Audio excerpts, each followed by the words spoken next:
Hi friends, welcome to butterfly energy tarot. అందరూ ఎలా ఉన్నారు ఫ్రెండ్స్? అందరూ హ్యాపీగా ఉన్నారా? ఎవరైనా మన ఛానల్ని ఇంకా సబ్స్క్రైబ్ చేసుకోకుండా చూస్తే కనుక ప్లీజ్ తప్పకుండా సబ్స్క్రైబ్ చేసుకుని సపోర్ట్ చేయండి ఫ్రెండ్స్. అలాగే మీరు చేసే లైక్ వల్ల వేరే వారు కూడా ఈ వీడియో అనేది చూసే అవకాశం ఉంటుంది, వారికి కూడా ఈ రీడింగ్ అనేది రీచ్ అవుతుంది. పక్కనున్న బెల్ ఐకాన్ని ఆన్లో పెట్టడం వల్ల నేను ఎప్పుడు వీడియో అనేది అప్లోడ్ చేసినా మీకు వెంటనే నోటిఫికేషన్ అనేది వస్తుంది.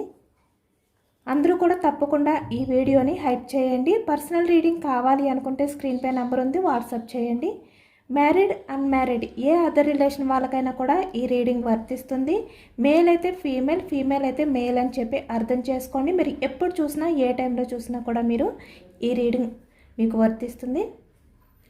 ఈరోజు టాపిక్ ఏమిటంటే మీ పర్సన్ మళ్ళీ మీ రిలేషన్ అనేది రీయూనియన్ చేస్తారా లేదా, యాక్షన్ తీసుకుంటారా లేదా, మీ మధ్య ఉన్న ఆన్ ఆఫ్ సిచ్యువేషన్స్ ఏవైతే ఉన్నాయో అవి మళ్ళీ మీ పర్సన్ బ్రేక్ చేసి మీ లైఫ్లోకి వస్తారా లేదా అనేది తెలుసుకోవచ్చు. మీరు ఎవరినైతే మనసులో తలుచుకుని ఈ రీడింగ్ చూస్తున్నారో ఆ వ్యక్తి నేమ్ని 3 times మనసులో తలుచుకోండి. పాజిటివ్ ఎనర్జీ రావాలి అని చెప్పి యూనివర్స్ని కోరుకోండి.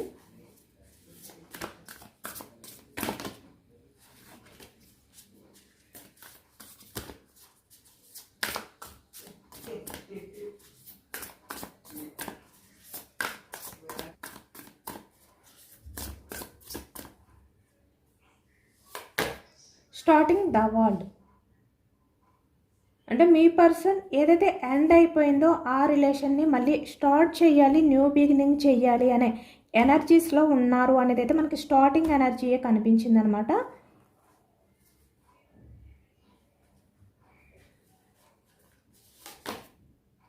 Ten of wands, wands energy మేషం, సింహం, ధనుసు ఈ రాశి వాళ్ళు కనిపిస్తున్నారు. 9 ఆఫ్ సోర్డ్స్, మిథునం, కుంభం, తుల ఈ రాశి వాళ్ళు. పెంటికల్స్, 4 ఆఫ్ పెంటికల్స్, వృషభం, కన్య, మకరం ఈ రాశి వాళ్ళు. 8 of swords,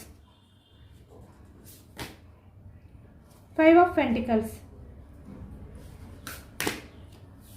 justice, 8 of cups, కర్కాటకం, వృశ్చికం, మీనం ఈ రాశి వాళ్ళు కనిపిస్తున్నారు. 3 of wands, 4 of wands, 10 of swords, 2 of swords, emperor, 9 of wands, 5 of wands, bottom of the deck, 7 of wands. మనకన్నీ కూడా వ్యాన్స్ ఎనర్జీ అంటే యాక్షన్ మూమెంట్.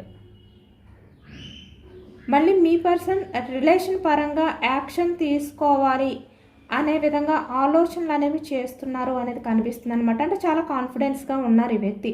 అంటే మీ రిలేషన్ అనేది మళ్ళీ చేంజ్ చేస్తారు, అంటే ఇక్కడ మీ మధ్య ఏదైతే బ్రేకప్ సిచ్యువేషన్ ఉందో దాన్ని మారుస్తారు అనే నమ్మకంతో ఈ వ్యక్తి ఉన్నారు అనేది అయితే కనిపిస్తుంది అనమాట. అంటే ఈ వ్యక్తి యాక్షన్ తీసుకుని సక్సెస్ చేస్తారు అని నమ్ముతున్నారు. అది కూడా చాలా ఈ వ్యక్తి ఏంటంటే మీ విషయంలో ఎటువంటి ప్లాన్ లేకుండా మీ లైఫ్లోకి రావడం అలా కాకుండా చాలా ప్లాన్డ్గా అన్నీ ఆలోచించుకుని తను ఏవైతే బ్యాలెన్స్ చేసుకోగలుగుతారో వాటినన్నింటినీ కూడా బ్యాలెన్స్ చేసుకుని చాలా కాన్ఫిడెన్స్తో మీ లైఫ్లోకి వచ్చి మీకు కమిట్మెంట్ ఇవ్వాలి, రిలేషన్ అనేది సక్సెస్ చేయాలి. అంటే ఇప్పుడు ఈ వ్యక్తి ఏదైతే చూస్ చేసుకుంటున్నారో అది బెటర్గా ఉండాలి. ఇలాంటి ఆలోచనతో మీ పర్సన్ ఉన్నారనమాట. మనకి bottom of the deck, wheel of fortune. అంటే ఈ వ్యక్తి పాస్ట్ లైఫ్లో ఏదైతే జరిగిందో అది ఇంకా మర్చిపోలేదు. అంటే మిమ్మల్ని ఇంకా ఈ వ్యక్తి ఏంటంటే మర్చిపోలేదు. అంటే మీరు దూరంగా ఉన్నా కూడా ఈ వ్యక్తి మిమ్మల్ని తలుచుకుంటున్నారు. మీ మధ్య కమ్యూనికేషన్ అనేది స్టక్ అయిపోయినప్పటికీ కూడా ఈ వ్యక్తి ఏంటంటే మీ రిలేషన్ ఏదో ఒక రకంగా యాక్షన్ తీసుకోవాలి. మీ మధ్య ఏవైతే మనస్పర్ధలు ఉన్నాయో లేదంటే ఎవరైతే మీ లైఫ్లోకి ఇన్వాల్వ్ అయి ఉన్నారో, అంటే ఎవరి గురించి అయితే మీ రిలేషన్ అనేది ఈ వ్యక్తి స్టక్ చేశారు, లేదంటే ఇక్కడ కొంతమంది విషయానికి వచ్చేసరికి మీరే మీ పర్సన్ బిహేవియర్ అనేది నచ్చక, అంటే ఈ వ్యక్తితో రిలేషన్ అనేది మీరు హ్యాండిల్ చేయలేను అని చెప్పి మీరే స్టక్ చేసినట్టు కూడా కొంతమంది విషయంలో కనిపిస్తుంది. కొంతమంది విషయంలో మీ పర్సన్ ఈ థర్డ్ పర్సన్స్ వల్ల రిలేషన్ అనేది హ్యాండిల్ చేయలేను అని చెప్పి రిలేషన్ బ్రేక్ చేసినట్టు కనిపిస్తుంది అనమాట. బట్ ఇప్పుడు ఈ వ్యక్తి ఏంటంటే మీ మధ్య ఉన్న ఏదైతే మనస్పర్ధలు ఉన్నాయో వాటిలన్నిటిని ఎండ్ చేస్తారనమాట. అంటే మీ మధ్య ఉన్న సిచ్యువేషన్ని, ఈ బ్రేకప్ సిచ్యువేషన్ని ఎండ్ చేసి ఈ వ్యక్తి మళ్ళీ మీతో లైఫ్ అనేది స్టార్ట్ చేయాలి, న్యూ బిగినింగ్ చేయాలి. ఇది కూడా యాక్షన్ తీసుకుని సక్సెస్ చేయాలి. ఇలాంటి ఆలోచనలతో ఉన్నారు అనేది కనిపిస్తుంది. చాలా బోర్డన్గా ఫీల్ అవుతున్నారు ఈ ప్రజెంట్ ఎనర్జీస్కి వచ్చేసరికి ఈ వ్యక్తి.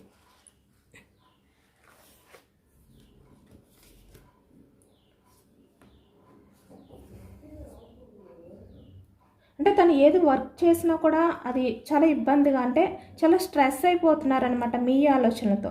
దేని మీద కూడా ఫోకస్ చేయలేకపోతున్నారు. అంటే మిమ్మల్ని దూరం పెట్టిన ఆ బాధ అనేది ఈ వ్యక్తి భరించలేకపోతున్నారు. తను ఏదైతే యాక్షన్ తీసుకోకుండా తను స్టక్ చేసుకుని ఉన్నారో, అంటే యాక్షన్ తీసుకోవాలి అని చెప్పి ఉన్నా కూడా కొన్ని ప్రాబ్లమ్స్ని హ్యాండిల్ చేయలేక ఈ వ్యక్తి, అంటే మీ విషయంలో తన సోల్మేట్ కనెక్షన్ అనేది ఫీల్ అవుతున్నారు, ఇక్కడ చూస్తున్నారు కదా. బట్ అయినప్పటికీ కూడా కొన్ని కారణాలతో ఈ వ్యక్తి ఏదైతే మీ రిలేషన్ని స్టక్లో పెట్టారో ఇప్పుడు ఈ వ్యక్తి ఏంటంటే చాలా బోర్డన్గా ఫీల్ అవుతున్నారు. మీతో ఉన్న ఆ కనెక్షన్ అనేది కట్ అవుతుందని చెప్పి వ్యక్తి భయపడుతున్నారు అనమాట. అంటే పూర్తిగా మీతో ఉన్న రిలేషన్ అనేది బ్రేక్ అయిపోతుంది, అంటే తన చేతుల్లో ఉన్న అవకాశం అనేది కూడా చేజారిపోతారేమో, ఇలాంటి ఆలోచనలతో చాలా బోర్డన్గా ఫీల్ అవుతున్నారు. అంటే మనశ్శాంతి అనేది లేదు ఈ వ్యక్తికి. మీ గురించి ఆలోచిస్తూ, అంటే ఎప్పుడు మీ రిలేషన్ అనేది న్యూ బిగినింగ్ చెయ్యాలి, ఎప్పుడు యాక్షన్ తీసుకోవాలి అనే ఈ ఆలోచనలతో ఈ వ్యక్తి ఏంటంటే మనశ్శాంతిగా ఉండలేకపోతున్నారు. చాలా ఓవర్గా థింక్ చేసేస్తున్నారు అనమాట. అంటే చాలా స్ట్రెస్ అయిపోతున్నారు ఈ వ్యక్తి. దానివల్ల హెల్త్ ప్రాబ్లమ్స్ అనేవి కూడా ఈ వ్యక్తికి వస్తున్నాయి అనేది కనిపిస్తుంది. అలాగని చెప్పి ఈ వ్యక్తి ఏంటంటే ఎవరి హెల్ప్ అనేది కూడా తీసుకోలేని సిచ్యువేషన్.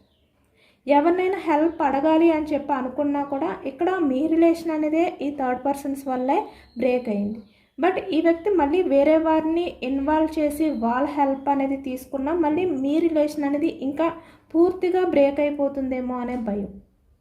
ఈ కారణాల చేత ఈ వ్యక్తి ఏంటంటే ఎవరిని హెల్ప్ అడగలేకపోతున్నారు, తను ఆ బాధని భరించలేకపోతున్నారు. మీ రిలేషన్ అనేది ఈ విధంగా స్టక్ అయిపోయి ఎటువంటి యాక్షన్ మూమెంట్ అనేది లేకుండా తను నిశ్శబ్దంగా, అంటే సైలెంట్గా ఉండాలి అంటే చాలా కష్టంగా ఫీల్ అవుతున్నారు ఈ వ్యక్తి. 9 ఆఫ్ సోర్డ్స్ అంటే ఈ వ్యక్తి నిద్ర, అంటే నైట్ పడుకునే టైంలో కూడా మీ గురించి ఓవర్గా థింక్ చేస్తున్నారు. తనకి సరిగ్గా నిద్ర పట్టట్లేదు, ఎందుకంటే ఈ వ్యక్తికి మనశ్శాంతి అనేది లేదు. ఎప్పుడు మీ రిలేషన్ న్యూ బిగినింగ్ చెయ్యాలి అనే ఆలోచనలు ఎక్కువైపోవడం వల్ల ఈ వ్యక్తికి ఏంటంటే మనశ్శాంతి అనేది లేదు అనేది కనిపిస్తుంది. ఒకవైపు చాలా గిల్టీగా కూడా ఫీల్ అవుతున్నారు. అంటే పాస్ట్లో ఈ వ్యక్తి బిహేవియర్ ఏదైతే ఉందో మీ విషయంలో, అంటే ఎంపరర్ బిహేవియర్ అనేది చేశారు ఈ వ్యక్తి మీ విషయంలో. అంటే చాలా ప్రాక్టికల్గా ఆలోచించారు, అంటే తన స్వార్థం అనేది చూసుకున్నారు. తను బాగుంటే చాలు, కెరియర్ పరంగా తను సక్సెస్ఫుల్ లైఫ్ అనేది లీడ్ చేస్తే చాలు, చాలా మొండిగా బిహేవియర్ చేశారు. మీరు ఎంత ఎమోషనల్గా మీ బాధని ఈ వ్యక్తితో షేర్ చేసుకోవడానికి ట్రై చేస్తున్నా కూడా ఈ వ్యక్తి మీ విషయంలో చాలా మొండిగా బిహేవియర్ చేశారు. చాలా ఈగో పర్సన్, అంటే మీరు ఎంత ఎమోషనల్ అవుతున్నా కూడా ఈ వ్యక్తికి అవసరం లేదు, తన ఈగో హర్ట్ అయితే చాలు. ఇలాంటి రూడ్ బిహేవియర్ అనేది కూడా ఈ వ్యక్తి పాస్ట్లో చేశారు. కాబట్టి ఆ వరస్ట్ బిహేవియర్ని ఇప్పుడు తలుచుకుంటూ చాలా ఎమోషనల్ అవుతున్నారు, చాలా రిగ్రెట్గా ఫీల్ అవుతున్నారు. అంటే మీ విషయంలో తను చేసిన ఈ ఎంపరర్ బిహేవియర్కి చాలా గిల్టీగా ఫీల్ అవుతున్నారు అనేదైతే మనకి ఈ ఎనర్జీలో కనిపిస్తుంది అనమాట. అంటే ఎందుకు నేను ఆ విధంగా బిహేవియర్ చేశాను, నేను అంత స్వార్థంగా ఎలా ఆలోచించాను, ఎందుకు అంత రూడ్ బిహేవియర్ చేశాను, ఇలా అనమాట. ఇలా తనే ప్రశ్నించుకుంటూ తన బిహేవియర్ని తలుచుకుంటూ తనే గిల్టీగా ఫీల్ అవుతున్నారు.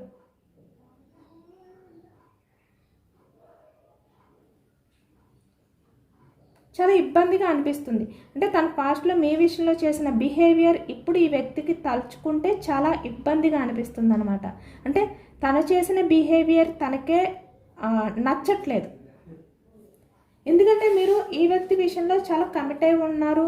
ఇక్కడ కొన్ని విషయాల్లో మీరు కూడా ఈ వ్యక్తిని హ్యాండిల్ చేయలేరు నిజానికి. ఇక్కడ అంటే మీ వైపు నుంచి కూడా ఈ వ్యక్తి రిలేషన్ అనేది హ్యాండిల్ చేయలేని సిచ్యువేషన్లో కూడా మీరు ఉన్నారు కొంతమంది. అయినా కూడా ఈ రిలేషన్ కావాలి, మీరు హ్యాండిల్ చేసుకోగలుగుతారు అనే కాన్ఫిడెన్స్తో మీరు కమిట్ అయి ఉన్నారు ఈ వ్యక్తి రిలేషన్ విషయంలో. కానీ ఈ వ్యక్తి ఏంటంటే మీరు ఆ విధంగా ఆలోచించినప్పటికీ కూడా ఈ వ్యక్తి గురించి ఈ వ్యక్తి స్వార్థం చూసుకున్నారు. అందుకే ఇంత గిల్టీగా ఫీల్ అవుతున్నారు ఈ వ్యక్తి.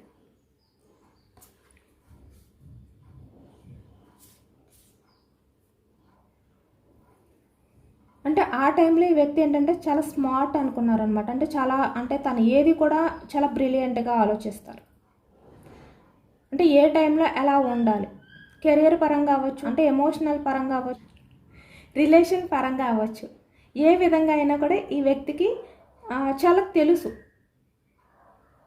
అంటే ఏ టైంలో ఎలా బిహేవియర్ చేయాలి, ఎవరిని ఎంతవరకు ఉంచాలి, ఇలాంటివన్నీ కూడా ఈ వ్యక్తికి బాగా తెలుసు అనే విధంగా ఈ వ్యక్తి ఏంటంటే చాలా తెలివైన పర్సన్గా, చాలా ఇంటెలిజెంట్ పర్సన్గా ఫీల్ అయ్యారు పాస్ట్లో. ఇప్పుడు అదే తలుచుకుంటున్నారనమాట ఈ వ్యక్తి. అంటే పాస్ట్లో తను కళ్ళకి గంతలు కట్టుకుని ఏది కూడా సరిగ్గా చూడకుండా, అంటే మీరు చూపించిన ఆ లవ్, ఆ కేరింగ్, ఎఫెక్షన్, మీరు పెట్టే ఎఫర్ట్స్, అంటే ఈ వ్యక్తి మిమ్మల్ని దూరం పెట్టినా మీరు ఈ వ్యక్తి గురించి ఏవైతే ఎఫర్ట్స్ పెడుతూ ఉన్నారో, అంటే మీ ఈగోని కూడా పక్కన పెట్టి, మీ సెల్ఫ్ రెస్పెక్ట్ని కూడా పక్కన పెట్టి ఈ వ్యక్తి గురించి మీరు ఏదైతే సఫర్ అవుతూ పేషెన్స్గా ఎదురు చూసారో, అంటే మీరు ఎంత జెన్యూన్గా, ఎంత అన్కండిషనల్ లవ్ అనేది ఈ వ్యక్తి విషయంలో చూపించారో ఈ వ్యక్తికి ఆ టైంలో కనిపించలేదు. ఎందుకంటే ఇక్కడ తను ఆల్రెడీ బందీ అయిపోయి ఉన్నారు. ఎటువంటి బందీలో అంటే ఈగో, స్వార్థం, ప్రాక్టికల్ మైండ్ సెట్, మొండితనం, ఇలాంటి బిహేవియర్తో బందీ అయిపోయి ఉన్నారు. అంటే ఎటు చూసినా తన హ్యాపీనెస్, ఎటు చూసినా తన స్వార్థమే. ఆ టైంలో ఈ వ్యక్తికి అది మాత్రమే కనిపించింది. అంతకు మించి ఈ వ్యక్తికి ఏమీ కనిపించలేదు. మీ జెన్యూన్ లవ్ అనేది ఈ వ్యక్తికి కనిపించలేదు.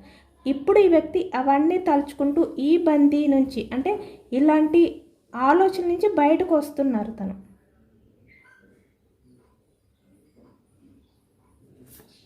కాబట్టి ఇప్పుడు మీ రిలేషన్ గురించి ఎంత ఎమోషనల్ అవుతున్నారు.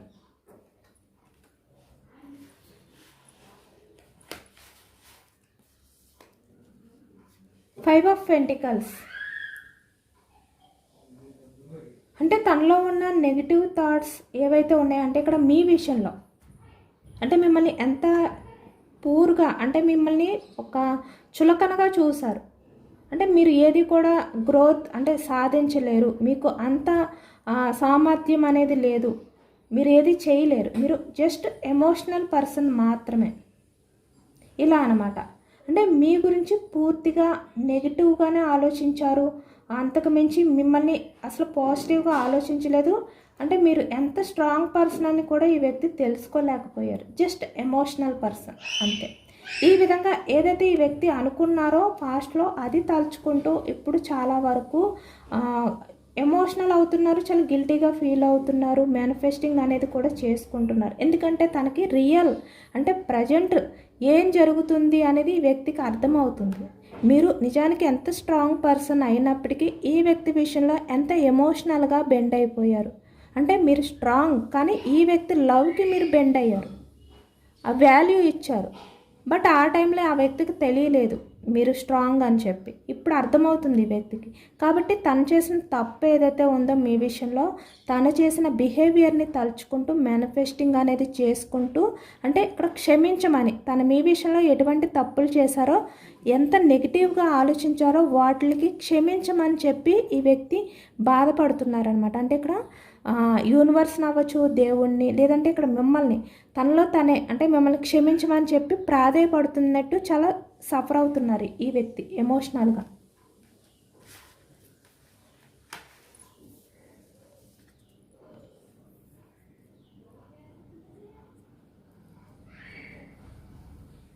ఇప్పుడు ఈ వ్యక్తి ఏంటంటే అన్నీ బ్యాలెన్స్ చేసుకోగలుగుతున్నారు.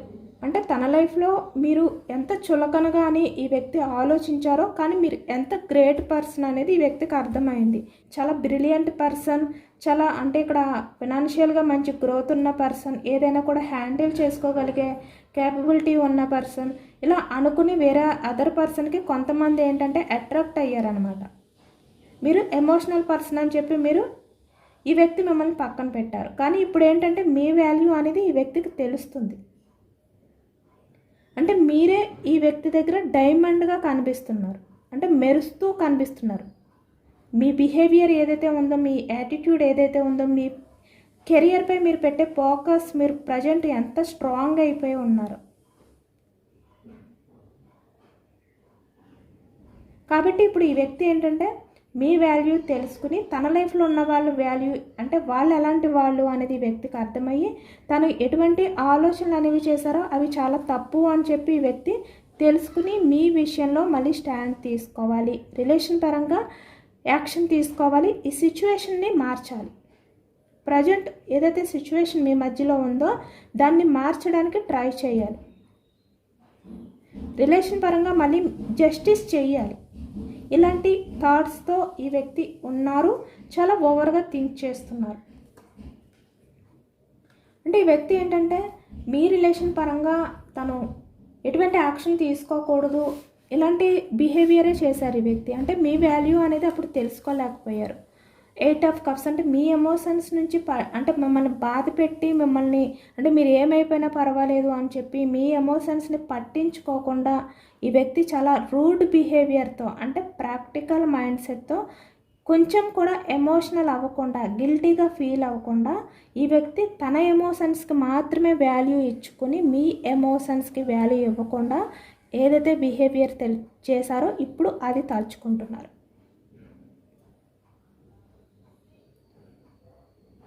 చాలా గిల్టీగా ఫీల్ అవుతున్నారు తన పాస్ట్లో చేసిన ఆ బిహేవియర్ని తలుచుకుంటూ.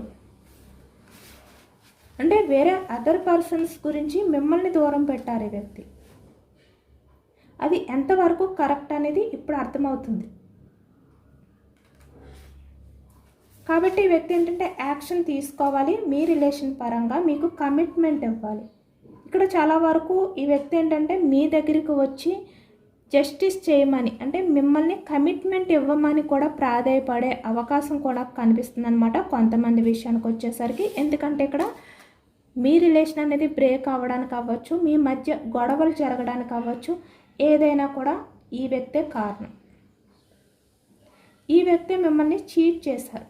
మీరు ఎప్పుడు కూడా ఈ వ్యక్తిని బాధ పెట్టాలి అని చెప్పి అనుకోలేదు, ఎప్పుడు కూడా చీట్ చేయలేదు, అలాంటి ఆలోచనలు కూడా మీరు చేయలేదు. కానీ ఈ వ్యక్తి ఏంటంటే ఎప్పుడు మిమ్మల్ని ఏ విధంగా బాధ పెట్టాలి, మీ ఎమోషన్స్తో ఎలా ఆడుకోవాలి, మిమ్మల్ని ఎలా చీట్ చేయాలి, ఇలాంటి ఆలోచనలతోటే ఉండేవారు ఈ వ్యక్తి. కాబట్టే ఇప్పుడు తనే ఇదంతా అంటే తప్పు చేసి మిమ్మల్ని బాధ పెట్టారు. కాబట్టి ఇప్పుడు ఈ వ్యక్తి తనంతట తనే మీ దగ్గరికి వచ్చి మీకు అపాలజీ చెప్పాలి. అపాలజీ చెప్పి మీకు అంటే కమిట్మెంట్ అనేది అడగాలి, చాలా రిక్వెస్ట్ చేయాలి. ఎందుకంటే మిమ్మల్ని నమ్మక ద్రోహం చేశారు ఈ వ్యక్తి, వెన్నుపోటు పొడిచారు. అప్పటి వరకు మీతో చాలా మంచిగా ఉన్నారు, చాలా పాజిటివ్గా ఉన్నారు. అంటే తన మనసులో ఎలాంటి ఆలోచనలు ఉన్నాయి అనేది కూడా మీకు తెలియనివ్వకుండా ఈ వ్యక్తి మీతో రిలేషన్ అనేది కంటిన్యూ చేశారు. బట్ ఒక్కసారే తన ఆలోచనలు అంటే తన ప్రాక్టికల్ మైండ్ సెట్, తన బిహేవియర్ ఏదైతే ఉందో దాన్ని బయటకు చూపించారు. అంటే చాలా చీట్ చేశారు, మిమ్మల్ని నమ్మించి మోసం చేశారు. కాబట్టే ఈ వ్యక్తి ఏంటంటే ఆ తప్పును తెలుసుకుని మీ దగ్గరికి రావాలి అనుకుంటున్నారనమాట.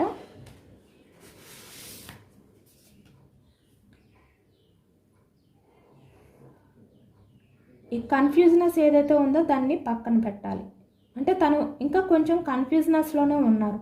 మీరు ఈ వ్యక్తి విషయంలో ఎలా రిసీవ్ చేసుకుంటారు, ఎలా రియాక్ట్ అవుతారు, ఈ వ్యక్తి మీ లైఫ్లోకి వచ్చిన తర్వాత మీరు ఈ వ్యక్తిని యాక్సెప్ట్ చేస్తారా లేదా, అంటే తను చేసిన బిహేవియర్ని మీరు పక్కన పెట్టి మర్చిపోయి క్షమిస్తారా లేదా, ఇలాంటి కన్ఫ్యూజనెస్ ఏవైతే ఆలోచనలు ఉన్నాయో వాటిల్ని కూడా ఈ వ్యక్తి పక్కన పెట్టి తన రూడ్ బిహేవియర్ ఇక్కడ ప్రాక్టికల్ మైండ్ సెట్ కదా ఈ వ్యక్తి, దాన్ని కూడా పక్కన పెట్టి ఆల్రెడీ ఇక్కడ మనకి 8 ఆఫ్ సోర్డ్స్ అంటే ఇలాంటి ఆలోచనలు, ఇలాంటి బిహేవియర్ని కూడా ఈ వ్యక్తి ఏంటంటే ఆ బందీ నుంచి బయటకు వచ్చి తనకు కళ్ళకున్న ఈ గంతల్ని ఓపెన్ చేసి తన రియాలిటీ ఏంటి అనేది చూశారు కదా, చూస్తున్నారు, తెలుసుకుంటున్నారు కదా. ఇప్పుడు ఈ ఆలోచనని కూడా పక్కన పెట్టి ఈ వ్యక్తి మీ దగ్గరికి రావాలి అనుకుంటున్నారు. 9 ఆఫ్ వ్యాండ్స్ అంటే యాక్షన్ తీసుకోవాలి అనే విధంగా ఈ వ్యక్తి ఆలోచిస్తున్నారు, చాలా బర్డన్గా ఫీల్ అవుతున్నారు. మనకన్నీ కూడా వ్యాండ్స్ ఎనర్జీ కనిపిస్తుంది, అంటే ఇక్కడ action movement. 4 of wands, 3 of wands, bottom of the deck 7 of wands. అంటే చాలా బోర్డన్గా ఫీల్ అవుతున్నారు. ఏవైనా కూడా అంటే మీ లైఫ్లోకి రావడానికి, తన రిలేషన్ పరంగా యాక్షన్ తీసుకోవడానికి ఏది అడ్డొచ్చినా కూడా దాన్ని హ్యాండిల్ చేసుకోగలగాలి. లైఫ్లో మళ్ళీ ఈ వ్యక్తి వల్ల మీరు బోర్డన్గా ఫీల్ అయ్యే సిచ్యువేషన్స్ అనేవి రానివ్వకుండా మిమ్మల్ని ప్రొటెక్ట్ చేయాలి, మిమ్మల్ని చాలా జాగ్రత్తగా చూసుకోవాలి, ఇలా అన్నమాట. ఇప్పుడు మీ రిలేషన్ సేఫ్టీ గురించి కూడా ఆలోచిస్తున్నారు ఈ వ్యక్తి. మీ మధ్య మళ్ళీ గొడవలు జరగకూడదు. 5 ఆఫ్ వ్యాండ్స్ అంటే మీ మధ్య ఎన్ని గొడవలు అయితే జరిగాయో, అంటే కమ్యూనికేషన్ జరిగే ప్రతిసారి కూడా మీ మధ్య గొడవలు జరుగుతూనే ఉన్నాయి. అంటే ఎమోషనల్గా మీరు ఒకరికొకరు మీ ఎమోషన్స్ని షేర్ చేసుకునేది కన్నా మీ మధ్య గొడవలు ఎక్కువగా కనిపిస్తున్నాయి. కాబట్టి ఈ వ్యక్తి ఏంటంటే పాస్ట్లో తన బిహేవియర్ తోటే మిమ్మల్ని బాధ పెట్టి మీరే ఈ వ్యక్తితో గొడవ పడే విధంగా చేసేవారు, లేదంటే ఈ వ్యక్తే మీతో గొడవ పడేవారు. కాబట్టి ఇప్పుడు మళ్ళీ అలాంటి బిహేవియర్ అనేది చేయకూడదు, మీ మధ్య ఎటువంటి గొడవలు అనేవి రావకూడదు. ఆ విధంగానే మీతో ఉండాలి, తను మీతో చాలా మంచిగా నడుచుకోవాలి, ఎక్కడ కూడా మిమ్మల్ని వాల్యూ లేకుండా చూడకూడదు, చులకనగా చూడకూడదు, ఇలా అన్నమాట.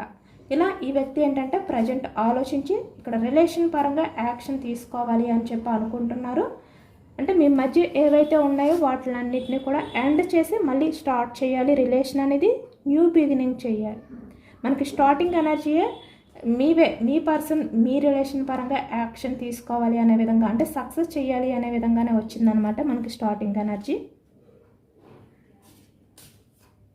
ఈ వ్యక్తి ఫ్యూచర్లో యాక్షన్ అయితే తీసుకుంటారు, బట్ టైం అనేది కూడా చూస్తాను.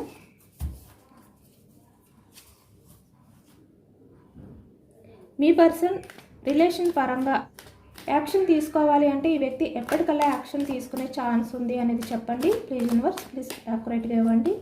ఈ వ్యక్తి యాక్షన్ తీసుకుంటారా లేదా, తీసుకుంటే ఎప్పటికల్లా తీసుకుంటారు, ఆ టైం అనేది మెన్షన్ చేయండి. నైట్ ఆఫ్ సోర్స్ అంటే ఈ వ్యక్తి చాలా ఫాస్ట్గా మీ విషయంలో యాక్షన్ తీసుకోవాలి అనే ఆలోచనలోనే ఉన్నారు.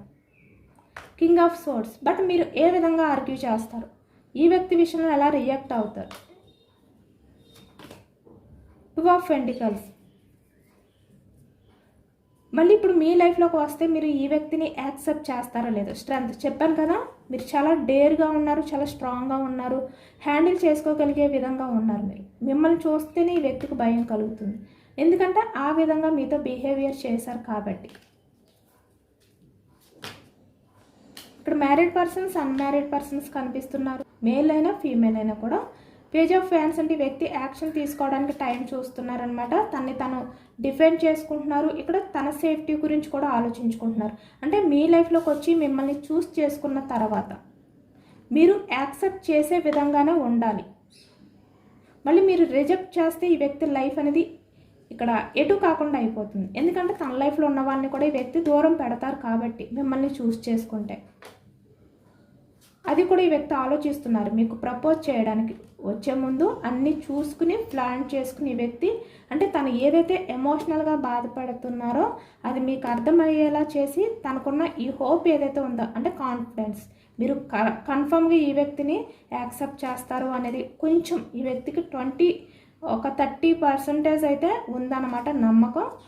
కానీ ఇంకా ఈ వ్యక్తి ఏంటంటే డేర్ చేసి మీ ముందుకు రావడానికి ఆ భయాన్ని కూడా ఏదైతే భయపడుతున్నారో దాన్ని పక్కన పెట్టి వ్యక్తి మీకు పూర్తి నమ్మకాన్ని ఇచ్చి మీరు యాక్సెప్ట్ చేసే విధంగా ఈ వ్యక్తి క్రియేట్ చేసుకుని అంటే ఇక్కడ ఏంటంటే ఈ వ్యక్తి చాలా వరకు మిమ్మల్ని ఒప్పించి ప్రాధేయపడి ఇవన్నీ చేసి మీ లైఫ్లోకి అయితే వస్తారనమాట.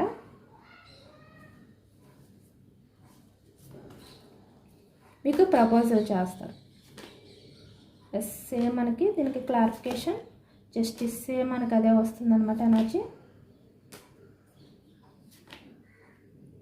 10 months అవ్వచ్చు, 10 weeks అవ్వచ్చు, ఈ వ్యక్తి మీ లైఫ్లోకి వచ్చి మీకు కమిట్మెంట్ అయితే ఇస్తారనమాట.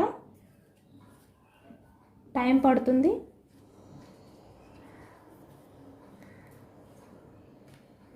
ఎందుకంటే ఈ వ్యక్తి మీ లైఫ్లోకి వచ్చిన తర్వాత మీరు ఈ వ్యక్తిని యాక్సెప్ట్ చేయాలి. మీరు చెయ్యకపోతే మళ్ళీ తన లైఫ్ అనేది ఎటు కాకుండా అయిపోతుంది. అంటే తన లైఫ్లో ఎవరైతే ఉన్నారో వాళ్ళని దూరం పెట్టి మీ దగ్గరికి వస్తారు కాబట్టి మళ్ళీ వాళ్ళు ఈ వ్యక్తిని యాక్సెప్ట్ చేయరు, మీరు యాక్సెప్ట్ చేయరు. కాబట్టి ఈ వ్యక్తి లైఫ్ మళ్ళీ ఎటు కాకుండా బ్యాలెన్స్ చేసుకోకుండా అయిపోతుంది. కాబట్టి వ్యక్తి చాలా జాగ్రత్తగా, అంటే తన సేఫ్టీ కూడా చూసుకునే వ్యక్తి కాబట్టి తన సేఫ్టీ చూసుకుని తనకి అంటే మీరు కన్ఫర్మ్గా యాక్సెప్ట్ చేస్తారు అనే నమ్మకం వచ్చే వరకు ఈ వ్యక్తి వెయిటింగ్ చేసి, లేదంటే అలాంటి సిచ్యువేషన్స్ అనేవి క్రియేట్ చేసుకుని ఈ వ్యక్తి మీ లైఫ్లోకి వస్తారు అనేది అయితే కనిపిస్తుంది అనమాట. ఇదేనండి వాళ్ళ రీడింగ్. ఇది జనరల్ రీడింగ్. జనరల్ రీడింగ్లో మనకి పాజిటివ్ ఎనర్జీ వచ్చినప్పుడు అందరూ కూడా తప్పకుండా ఈ పాజిటివ్నెస్ని అంతటినీ మీ లైఫ్లోకి రావాలి అని చెప్పి మేనిఫెస్టింగ్ అనేది చేసుకోండి, గ్రాటిట్యూడ్ తెలుపుకోండి. ఎందుకంటే ఇది జనరల్ రీడింగ్ కాబట్టి ఈ రీడింగ్ మీ నేమ్స్తో ఈ ఎనర్జీస్ అనేవి చెక్ చేసింది కాదు, జస్ట్ ఇది జనరల్గా ఎనర్జీస్ అనేవి తీసింది కాబట్టి అందరినీ ఉద్దేశించి ఈ రీడింగ్ అనేది చెక్ చేయడం జరుగుతుంది. కాబట్టి ఈ జనరల్గా వచ్చిన రీడింగ్లో పాజిటివ్ ఎనర్జీ వచ్చినప్పుడు మీ లైఫ్లోకి కూడా రావాలి అనే విధంగా క్లైమ్ చేసుకోండి. యూనివర్స్కి మేనిఫెస్టింగ్ అనేది చేసుకుని గ్రాటిట్యూడ్ తెలుపుకోండి. ఎంతమందికి రెజొనేట్ అయింది అనేది కూడా నాకు కామెంట్ సెక్షన్లో కామెంట్ చేయండి. సబ్స్క్రైబ్ చేసుకోలేని వాళ్ళు ఎవరైనా ఉంటే సబ్స్క్రైబ్ చేసుకోండి, లైక్ చేయండి. Thank you for watching friends.